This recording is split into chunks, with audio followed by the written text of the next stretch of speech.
Everyone, I am Dr. Surangana Agrawal from Mathura. I am here for the E18 C3 batch, and today we will be discussing about the ovum pickup procedures. So it has basically 4 parts. First part is the stimulation as explained by Dr.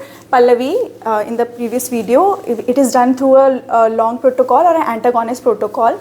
The second is the trigger, which is given once the follicles are at least 75% 20 mm. Then we go for the trigger.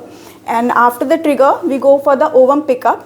So ovum pickup has few days which are very important in it. It is day -2, day -1, day 0 and day 1.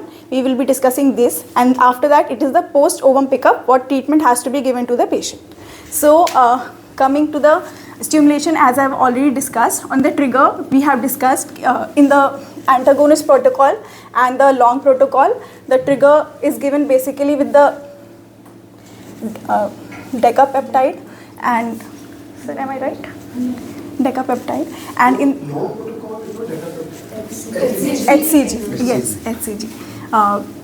And then we come to the ovum pickup. On the day -2, we see how many follicles are ready through an ultrasound, and then we have to give a trigger to the patient. After the trigger is given, after 34 to 36 hours, we call for ovum pickup.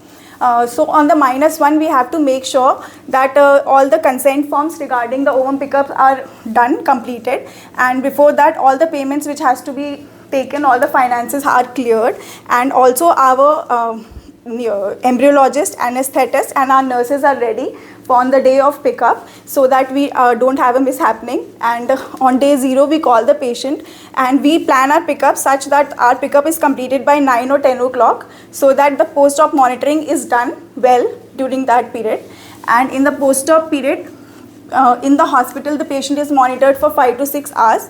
After that, 2 to 3 hours of monitoring is required at her home, and if the patient is fine, the doctor can sleep well and continue their activities well. After on the day 1 is necessary because we get to know how many embryos are formed, and after that on day 5 we get to know that how many embryos blastocysts and what are the grades of the blastocysts. Thank you.